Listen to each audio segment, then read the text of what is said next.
that LA vibe, the mansion. Wow. I mean, you feel yourself like a celebrity in this city. House, babe.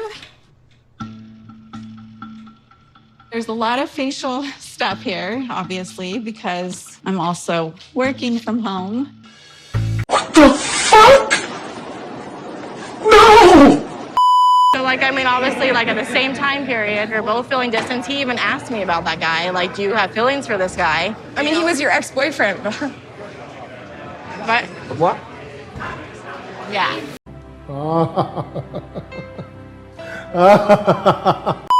Yesterday, when just leave, he had sex with me. I'm glad you told me. I have much more respect for you telling me that. The fact that Hani told it to a mini as if I was the one hiding something just makes me feel like they're ganging up on me. How about this one? I call it bold and brash. More like belongs in the trash. Ah! Hey guys, welcome back to 9 Day Fiance, Season 11, Episode 5. So today we're going to do Sarper and Shekinah, Jessica and Juan, and the Throuple. Okay, Sarper and Shekinah first. So they're at the airport and luckily they made it through security. He would be detained, you know that? Yeah, usually they detain me because of all my surgeries. I don't look like my passport anymore.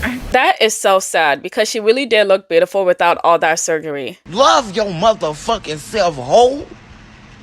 Period. So he's apprehensive about the whole thing, but he really can't turn back now. So now they get on the flight and 13 hours later, they finally make it to America. Flight was a torture. Yeah. But I understood something.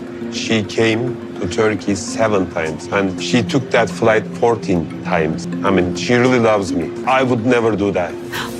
I would never do. Even I die for you, I would never do that. Is this nigga serious? Imagine dying for someone, but drawing the line at a 13-hour flight. Isn't that crazy? Anyway, she kind of grabs him and they start making out because here in America, nobody will stare at you for kissing in public. And he's like, wow, in Turkey, they would have stoned us. I beg your pardon? Can I f*** it? Not in public. I think that's 13 hours of flight, babe. Okay. Because why would you want to fuck in public? Have you guys fucked in public? I would never fuck in public because why? Why would you? I know it's a kink. Some of y'all freaky. Like that kind of stuff makes me horny. Moving on, Shekinah says that she wants to wait a bit before getting married because Sarper needs to get along with her family, her friends, and also she didn't tell him that her apartment is much smaller than his and she works from home. So when the clients are here, he has to go. Cause that shit don't even make no sense. That's stupid. He's a self-proclaimed alpha male, which I think will make it really hard for him to live in my home under my terms. He likes to be in control of situations, and when he's not, things can start going sideways really quickly. So is this gonna be their whole storyline with him like giving up control? Okay. It's fine. It's boring, but it's whatever. Anyways, they stop at her friend's house to pick up her dogs, and this girl literally lives in a mansion. But they finally reunite, and then we see a freaking cow. I mean, first I thought it's a dog, but what is this? It's a cow. This can be the cutest thing that I have ever seen. No. Isn't he Oh, man. Congratulations! They have 2 cows, one named Ribeye and the other one named Brisket, and that is so funny. I believe everything is possible in America. Everything can happen. In this country, house cow. Wow. Anyways, they dip and they go from her mansion to now a tiny apartment, and Sarper is not impressed. I'm also working from home. You know, my apartment is smaller than his. I'm a licensed esthetician and it's a live workspace. She shows him the kitchen and she said that she doesn't like to cook because it makes the place smell like food and she doesn't like that, so she buys every single meal. That is without a doubt the dumbest thing I've ever heard. You are a fucking idiot. Not cooking in a house? What the I mean, are we living in a hotel room? By the way, hotel room is bigger than her house. Everywhere is full of her. equipment. Where will we live?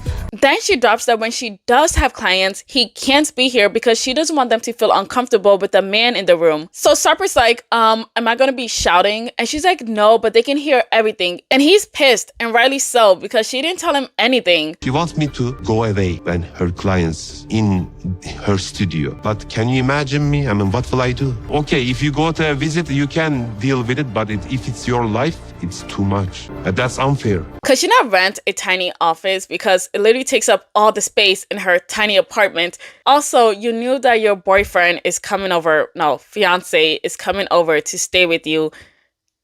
Why didn't you make any adjustments for this? In my eyes, she's being inconsiderate by not planning ahead. Anyways, that's where their segment ends. Moving on to Jessica and Juan. So they just found out that he cheated, so they continue pestering him, and they're like, why would you cheat, Juan? And he's like, I guess I just felt lonely. I'm only human. And Amanda's like, well, how many times are you gonna be human, Juan? It's taken a year for you to admit this to me, Juan, when I confronted you in Colombia a year ago. My bad. Yeah. Y'all, I don't even fuck with cheaters, and I would never be on a cheater's side, but obviously Jessica forgave him, so leave him alone. My bad. Why are you crying? How to tell her the truth. Tired of it. She started crying. I mean, she's not my fiance, I don't know. Asking about everything. What she wants my phone to. Check it out or what? Yes, she does. And I would not be surprised if she asked for it. So Jessica's like, you guys, calm down. We already worked it out. And Megan is still crying. But she said that this was a year and a half ago and she forgave him. But if he cheats on her while they're still together right now, then it's over. There's no excuse. I know, but I mean, it's not like I forgot either. I was not in my best place either, and I told you that. Like, I found myself cross that line. Jessica then said that she also felt weak in the relationship and she was talking to her ex, but they never acted on anything. And it's just a really awkward pause after that. And I'm like, did you? Are you sure? Because it doesn't look like she's sure about that. But they were never anything that I acted on. That's suspicious. That's weird. Same time period, we're both feeling distance. He even asked me about that guy. Like, do you have feelings for this guy? I mean, he was your ex-boyfriend. But What? yeah. Look at that smug on her face. She knows exactly what she did here. Jessica's like, I told you about that. And he's like, no, you didn't. He said that she did tell him that she was talking to another guy, but she never mentioned that it was her ex-boyfriend. And now he's mad. This just completely changed the whole story. It's okay. It's my fault. It'll be okay. It's all out in the open. Why was she hiding it from me then? Maybe she knew this wasn't right at all. Yup. They leave and look at the way she parked the car. What the fuck? She's very lucky that she lives in a small town because if she parked over here, somebody would have blocked her in instantly. Anyways, Juan brings up the boyfriend thing and Jessica said that she already told him that, but I feel like she didn't. I mean, I think it's pretty unfair that you guys come at me all the time, like the bad guy chasing me down. What happened? What happened? What have you been doing? You need to prove stuff.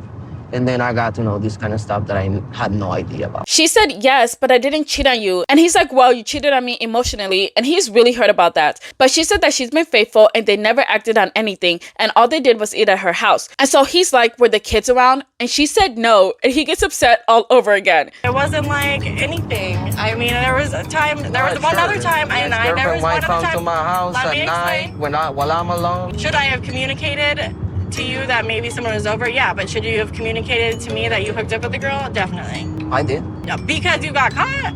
And I know Megan is having a good laugh all the way home. So now she says that he's being a hypocrite and he's trying to act like it's the same situation, but it's not because one is more severe than the other. And I agree because I would 100% take emotional cheating over physical cheating any day, okay? They both suck, but I would rather have one than the other. But he's still mad, and that's where their segment ends. Okay, now onto you guys' favorite couple, the Throuple.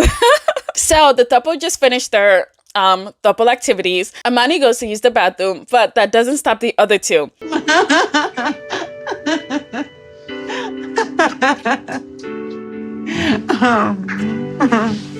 But then she said that last night she tried to get down with Amani, but Amani was feeling sick and kept saying no, no, and then she fell asleep. After that, I have sex with Matt.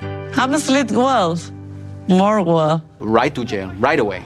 They were going at it, and Amani didn't hear the bed shaking or the creaking or the moaning. Nothing.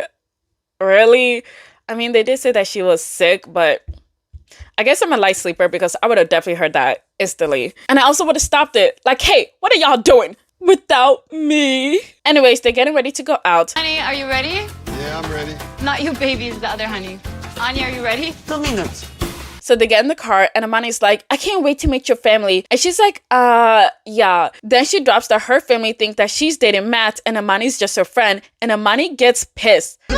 Third wheel coming all the way to Guadalajara. You hear this? It's triggering to be hidden. Majority of my life, I had to hide who I am in my culture, and I promised myself I will never do that again. And to see your loved one hide you, it's just like so triggering for me. This is a completely different circumstance. I don't know why she's so mad, because if that was me, I would also not tell my family that I'm in a throuple until like much later because duh. So Amani's like, what's the plan? And she said that she will eventually tell them. My family is Catholic. My father goes every day to the church. The rules is you need to stay with the one person. I want to talk with my family, but maybe if I present them, my family don't talk anymore with me. She said that her family is her whole life, but Amani's like, we're all making sacrifices here, so the least you can do is tell your family. Nigga,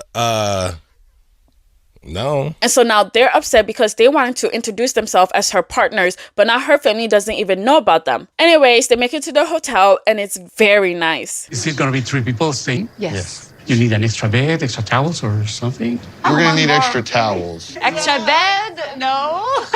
All right. Oh my gosh, they want everybody to know that they're a throuple. Moving on, they sit around the fireplace and Amani is still upset that she's hiding them from her family and she wants to be more clear with her, but she said that she'll sleep on it first. Okay. So now Annie comes back, they get into the hot tub, and then she drops that her and Matt slept together after Amani fell asleep, and Amani is upset. I'm glad you told me. I have much more respect for you telling me that. And you didn't even tell me. Yeah.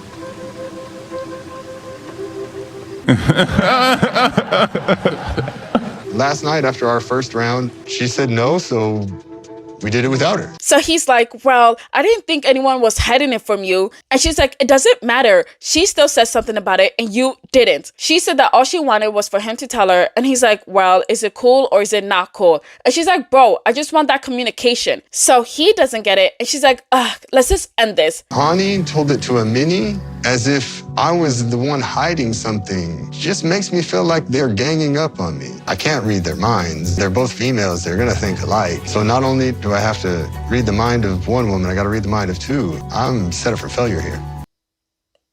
This is so ghetto. I can't. Anyways, that's where their segment ends, and that's the end of this video. But wait, I need to give a super thanks to 3 super thanks. The first one is Brown Sugar. Thank you. You're not my scrapbook again. Next is Alex Gain. Thank you. You're also my scrapbook again. And last but not least, the Harvest Queen. Thank you. You're not my scrapbook again.